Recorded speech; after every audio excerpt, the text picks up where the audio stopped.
Hello.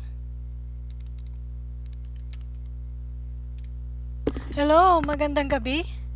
Magandang gabi. Am I live now? Am I live? Hello, kumusta? Magandang gabi. I hope that this is okay. I have been what is this? Is this good? Tell me.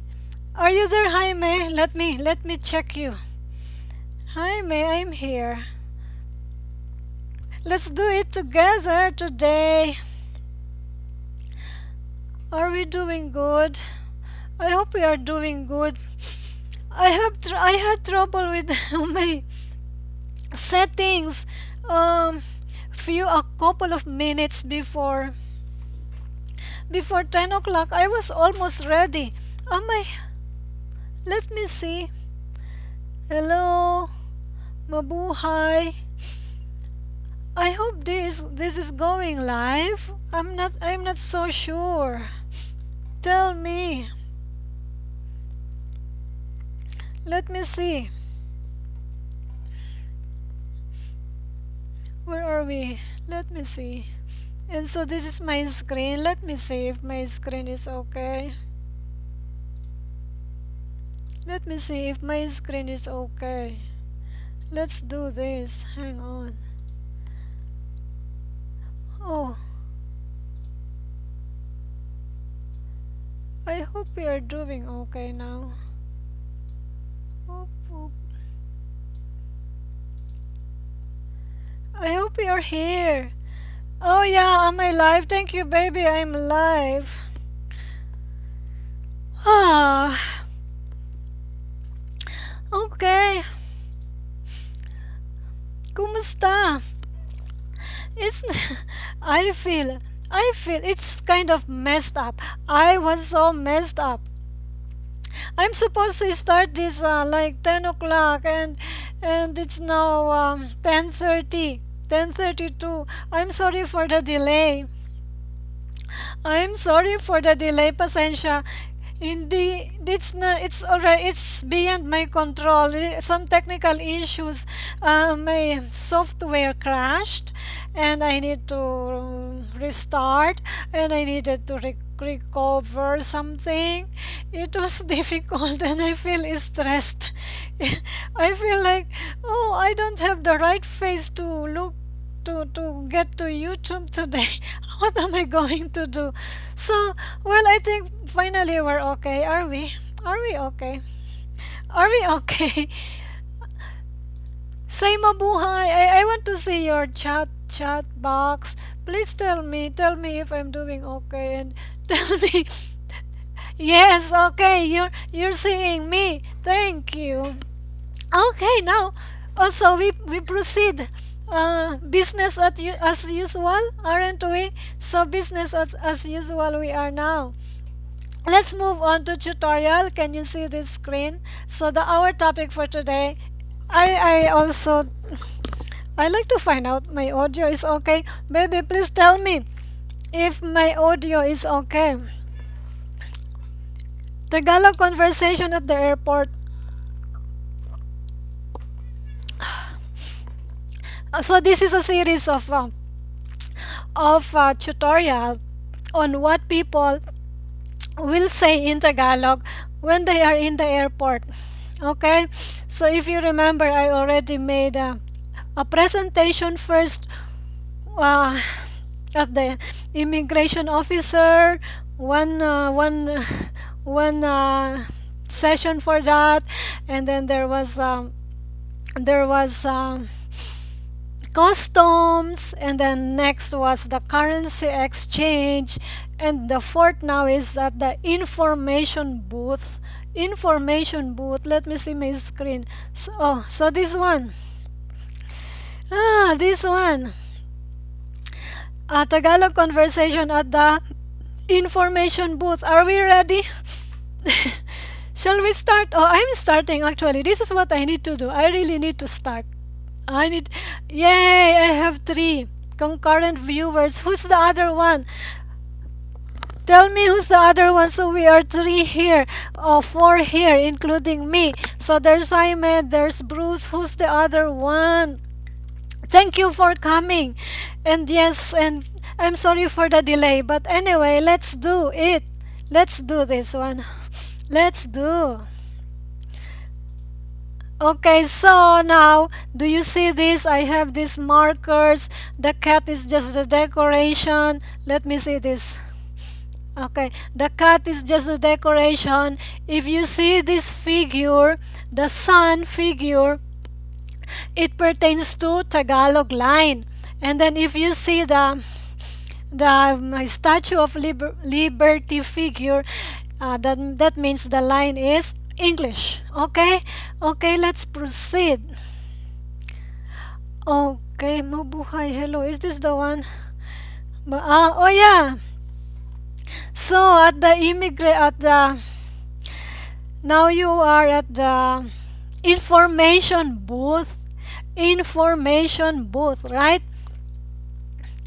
And you need help. You need help to get to your hotel. But when you get to the airport, this is like this is a hypothetical scenario that as you arrive at the airport, you didn't know, you had no idea which hotel you're staying. Okay, and then you imagine you are talking to some a section in the airport where there is information booth. So of course you will greet somebody. You would say hello, or instead of saying hello, you would say mabuhay. Mabuhay. Mabuhay. Mabuhay. But in reality, Filipinos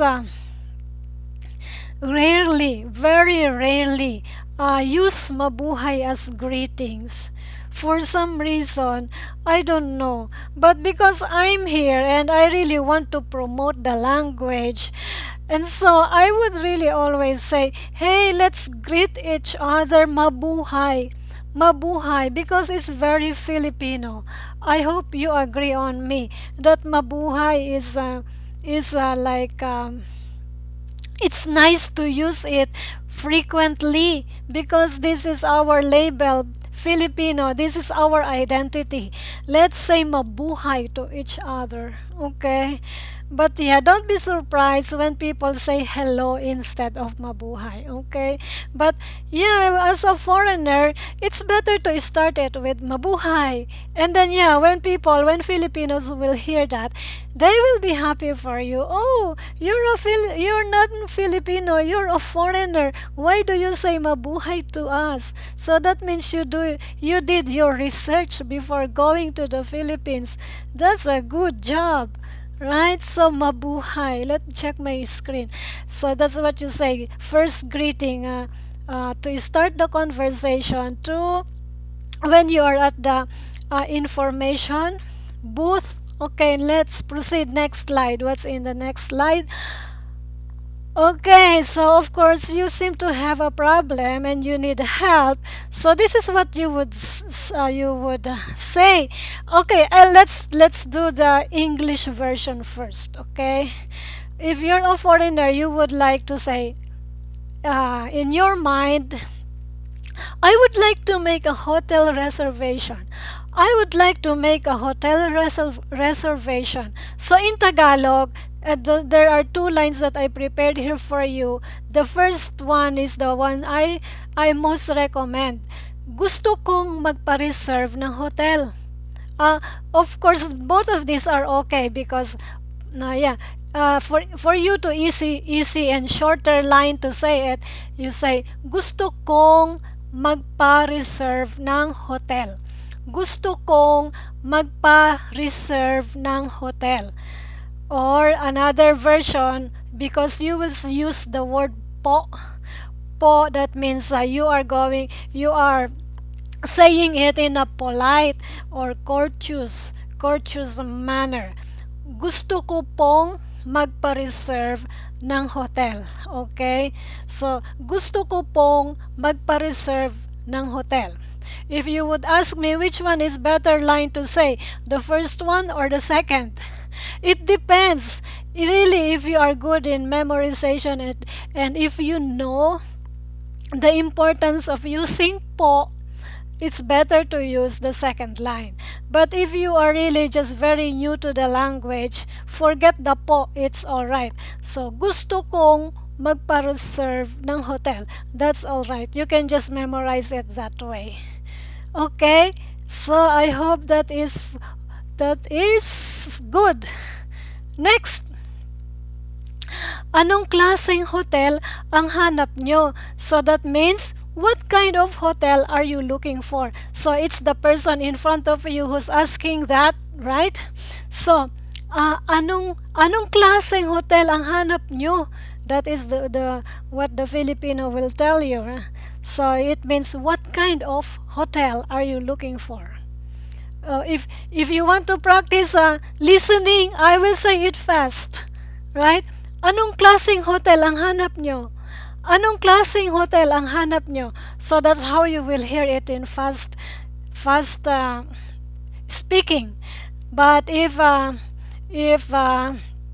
person is all right, and it's when the person knows the limitation of a foreigner, he or she might be able to speak it in a very slow manner. So, anong klaseng hotel ang hanap nyo?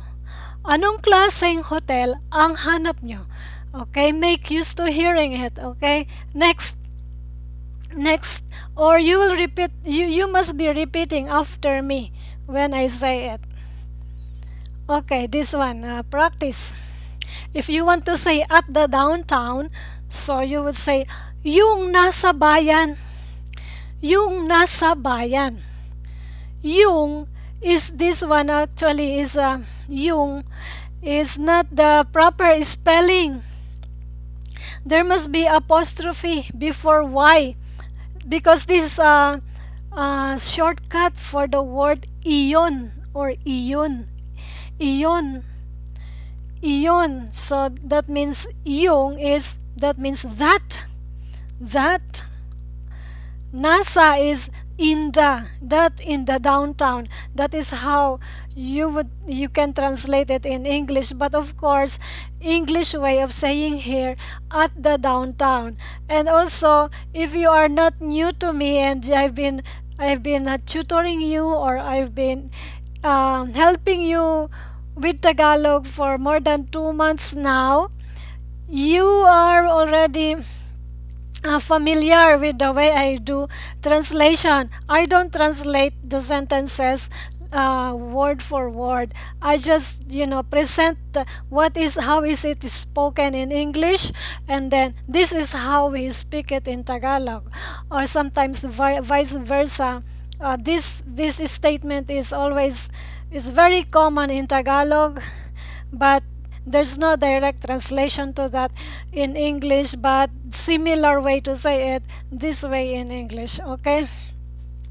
Yung nasa bayan, because yung is that.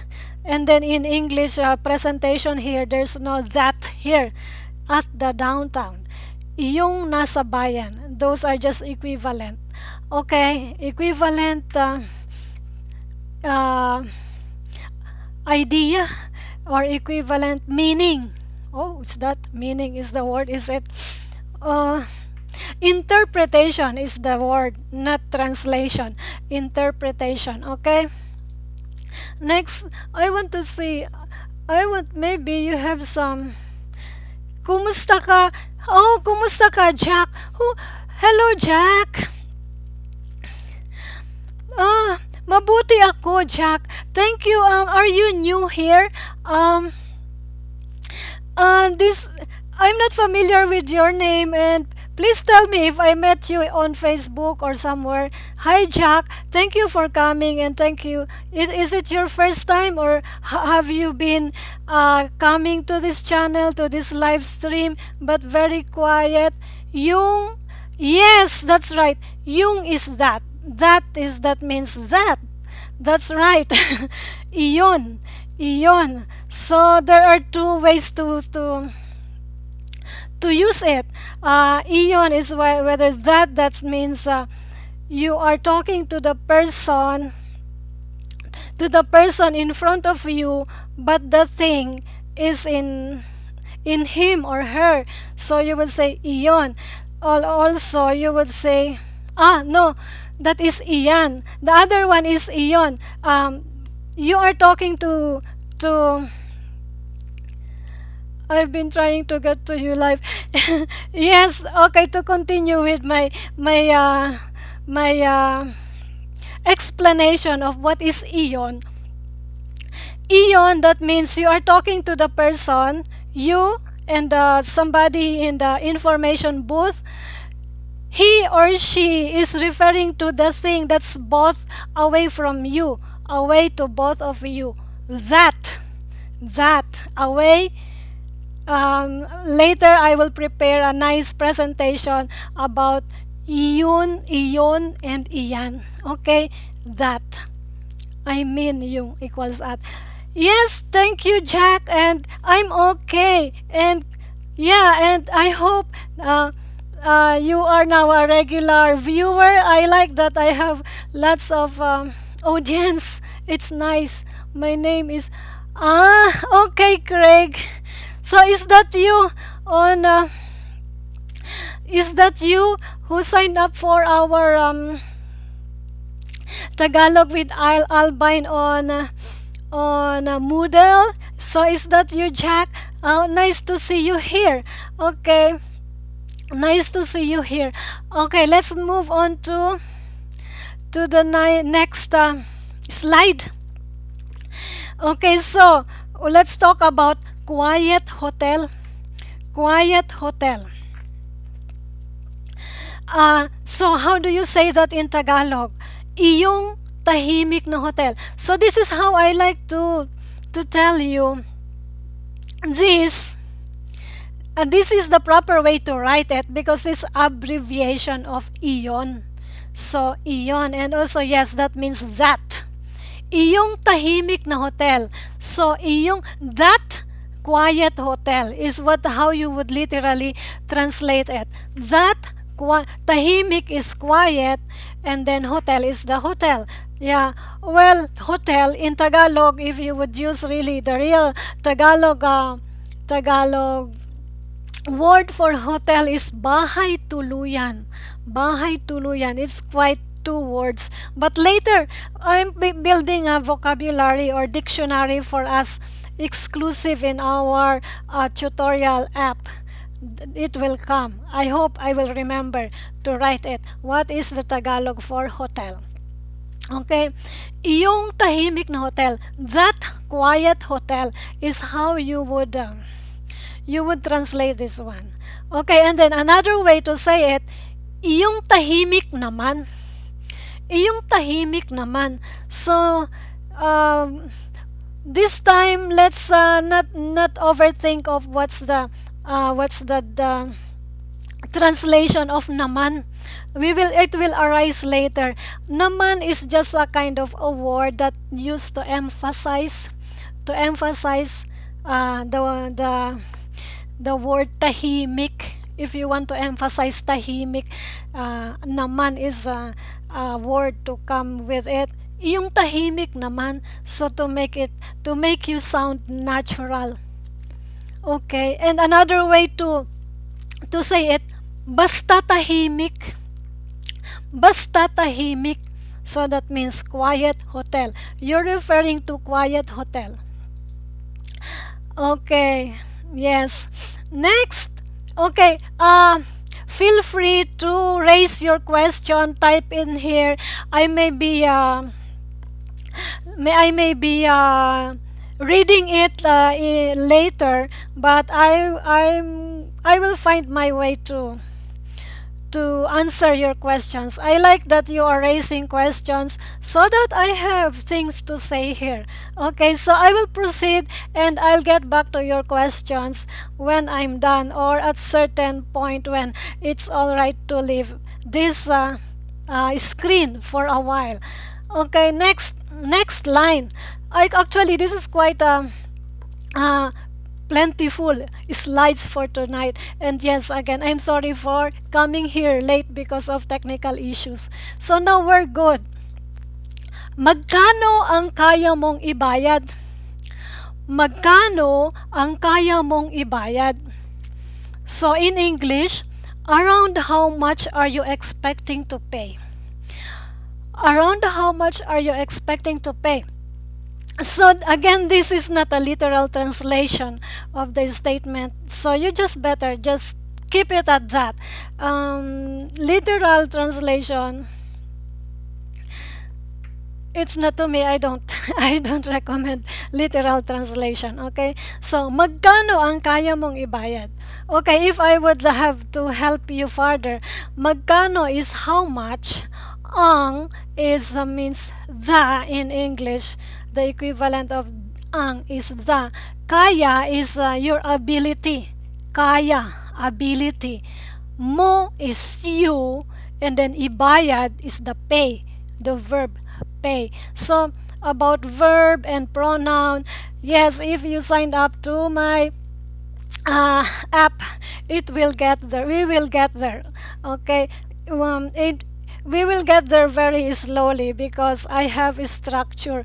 We have to follow the structure. Okay, next. Okay, so for example, you are thinking 50 per night will be great. 50 per night will be great. So, how to say it in Tagalog? Here, bandang $50 kaya. Bandang $50 kaya. So, banda, up, next. Okay, that one. Banda is means around. It's not the literal translation, but close to saying around 50 something. Bandang limampung dolyar is $50, and then kaya is like kaya is so it seems. That's how you would translate the word kaya. So it seems, or something like that. It's just an expression to use the word kaya in the end. So you will sound like Manila person if you say bandang $50 kaya. Okay, and so in English you say it $50 per night will be great. I've been thinking, what is the Tagalog translation for great, or be great? In Tagalog, the translation for great is dakila. Dakila. But if you would use that word in this context, it doesn't fit. Dakila doesn't fit because dakila is an adjective for a person. Great dakila. Right? But this time we are thinking of a thing, money. So dakila is not the right adjective to use here. So that's why I skipped great. I just made a equivalent statement if you say it that way. Bandang $50 kaya. Or you would say, pwede na sa akin ang ganang pwede na sa akin ang ganang $50. Pwede na sa akin ang ganang $50. This second line, you would sound like you are a rural person, or you are from the province, countryside. Pwede na kaya ang ganang $50. Pwede na sa akin ang ganang $50. If you hear it, usually people who would say that are older group of people, okay? But the first line, bandang $50 kaya, most likely younger ones will say it. Okay, I hope you follow. Tell me if I'm doing all right. Okay, I need some water. Okay, let me get something. Tequila. What is tequila? Are you saying tequila? What is the tequila? I think I missed this one. Takila. Takula. I don't know what it means, but I think it sounds like tequila. Okay, okay, next. Let's do it again. This one now. Uh, okay, check. I'm checking the screen and how am I looking? How is the screen looking? I need to check it. Okay, next. Okay, for example, how about Luneta Hotel? That's what the person will tell you because he's the one helping you. He or she is the one helping you. You will hear him or her say, how about Luneta Hotel? Or in Tagalog, he or she will say, kung sa Luneta Hotel. Kung sa Luneta Hotel. Okay, Luneta Hotel, I don't know. I'm not sure if I've been to or if I've been if what I'm not sure if I've seen Luneta Hotel, but this is just an example. This is the first kind of hotel that came in my mind when the price is around $50 this day. Okay, so this is just an example. Kung sa Luneta Hotel. Kung sa Luneta Hotel. Yeah, and then what you will say? What do you think you will reply? Response. What do you think would be your response? So, and then you will say, bakit? Bakit? So that means why? You're asking why. And then this is an exchange. So somebody or the person in front of you would say, because transportation is convenient and price is relatively cheap. So how would you say that in Tagalog? Follow after me. Follow after me. I will say it word for word. Kasi maalwan ang pagsakay at medyo mura. Let's repeat. Kasi, okay, let's do it in a good tone. Okay, more natural. Kasi maalwan ang pagsakay at medyo mura. Kasi maalwan ang pagsakay at medyo mura. Okay, if a Filipino speaking to a Filipino, it would be faster. Kasi maalwan ang pagsakay at medyo mura. Kasi maalwan ang pagsakay at medyo mura. So that's how it would be when you listen to it in a fast speaking way. Okay, or if you are just training, getting familiar of the language, let's say it slowly. Kasi maalwan ang pagsakay at medyo mura. Kasi maalwan ang pagsakay at medyo mura. So let's find it in a literal translation. Kasi means because maalwan is convenient. Maalwan. Ang is just a linker between maalwan and pagsakay. We will let's just skip this, and then pagsakay is the verb for getting in the vehicle. Okay, or transportation. Pagsakay is like you load into the car, right? Stepping into the car, pagsakay. Okay, and then at is and then medyo is relatively or somewhat. Mura is cheap. Medyo somewhat, and then mura is cheap. Or let's say medyo relatively, mura is cheap. Okay, any reaction? Let's find out. You are doing well, salamat. Yeah, what? Okay, next. Okay, tell me if I need to expound more of what I am demonstrating here, presenting. Okay, next slide. Okay, so you would say, that sounds great. That sounds great. So, in Tagalog, you would say, ayos yan. Ayos yan. So, ayos doesn't mean great. Ayos means orderly. Orderly or just right. Ayos. Just right. So, if you would translate here, this statement, literally, it would say, that means that's right. That's just right. Because yan is that. Yan is actually, I'm sorry, I was in a hurry to finish my slide. There must be a apostrophe because this is again a abbreviation of the word iyan. Iyan. So iyan is your a pronoun referring to a thing that is held by the person in front of you. Iyan.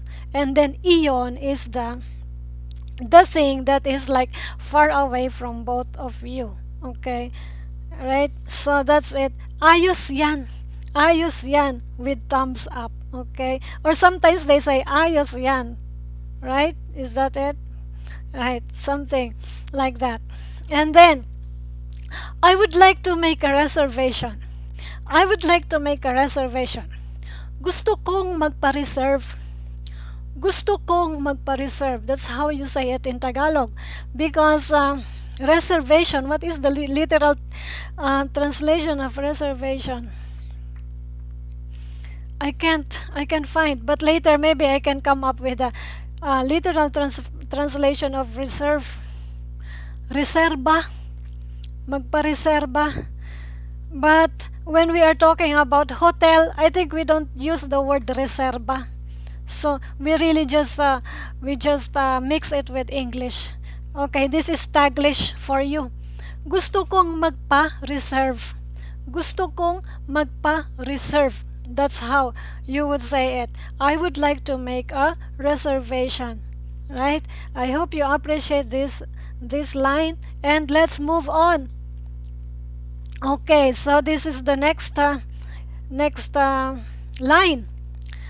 Pakisuyo, ipa-reserve mo. Pakisuyo, ipa-reserve mo. Please reserve the place for us. That's the meaning. For us, or for me, it could be. Right? Please reserve the place for us. So if you're a single traveler, you would say, for me. So if you are with a company, of course you would say, for us. But with my Tagalog line, I didn't specify whether you are referring to single person or plural, to more than one, to a company. Pakisuyo means please. And then ipa-reserve is the word for reserve, the adjective, the verb, and then mo is you. As this is like saying, please reserve, you reserve it, something like that. Please, you, because there's mo, you would say, please reserve it, you reserve it, you reserve it. But in English, you say it like, please reserve the place for us. Okay. Or if you want to use the word as in this statement, pakisuyo, ipa-reserve mo para sa amin. Pakisuyo, ipa-reserve mo para sa amin. Oh, that means us, group of people. But if you're only one, pakisuyo, ipa-reserve mo para sa akin. Pakisuyo, ipa-reserve mo para sa akin.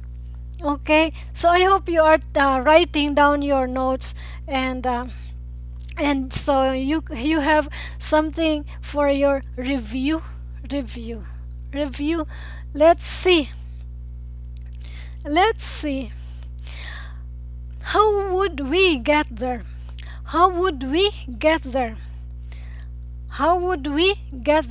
Paano ang pagpunta? So, paano is how, pagpunta, get there. Paano ang pagpunta? Next. Okay. So the person you're talking to, your kausap, kausap is the person you are talking to. Your kausap would say, you can take a taxi or the airport limousine bus. You can take a taxi or the airport limousine bus. Well, I don't know in Manila or in Philippine airports, international airport, if limousine bus is available. Maybe not. I don't know. I'm not sure. So, yeah, well, my reference says this one. This airport limousine bus. You can take a taxi or or the airport limousine bus. Okay, so I just don't know if the Philippine Airport or Manila International Airport is providing or is offering limousine bus transportation for the tourist. Or maybe if you are a member of the diplomat or some important person in the government of another country. Okay, so maybe that will be available for you.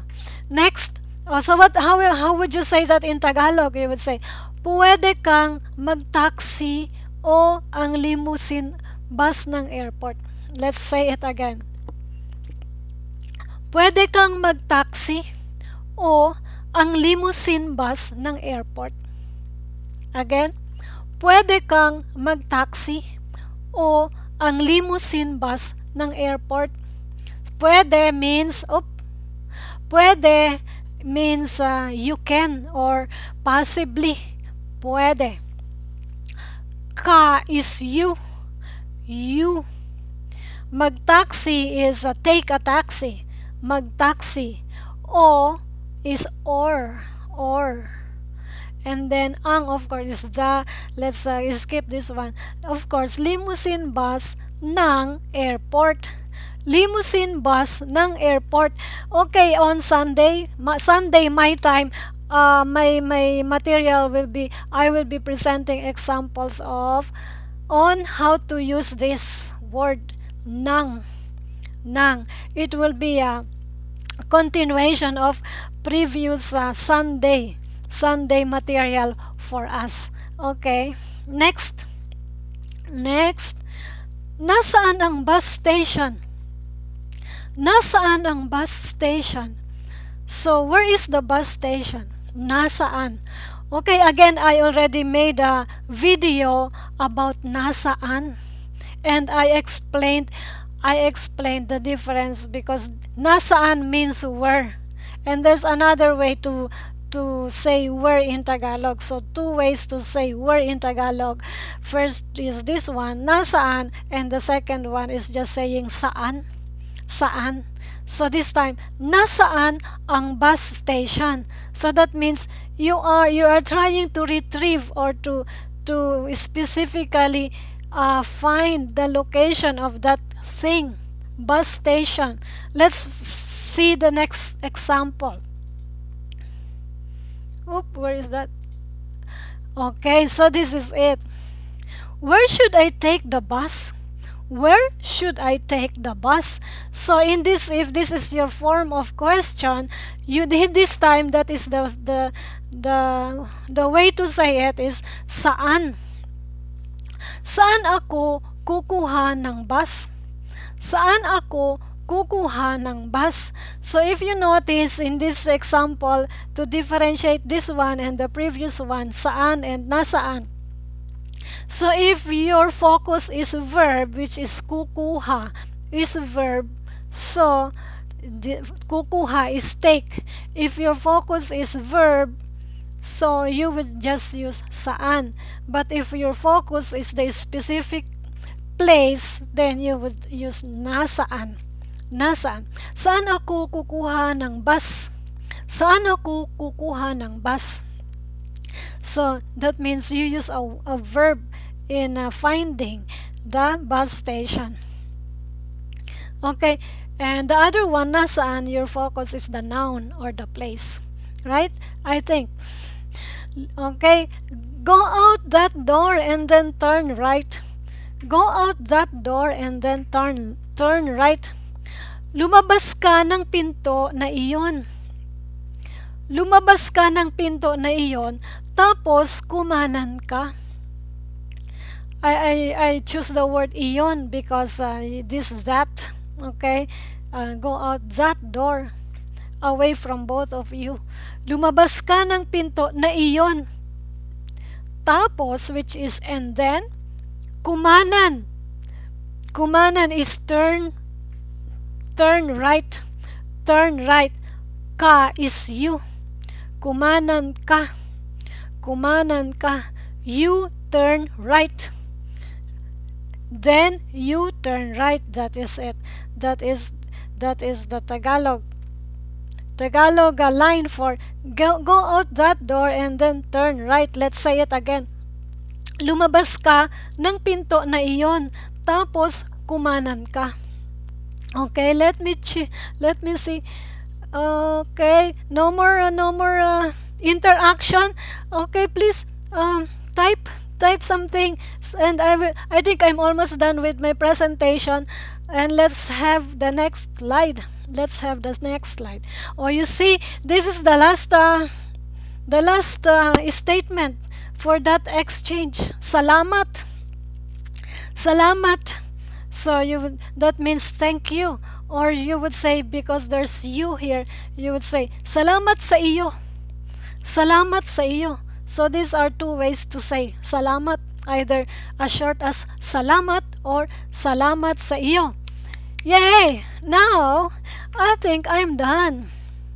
You see, it's this one okay, so this one I forgot to change this airport information booth. We will have something again later. Maybe it's about what will be made our topic for next week.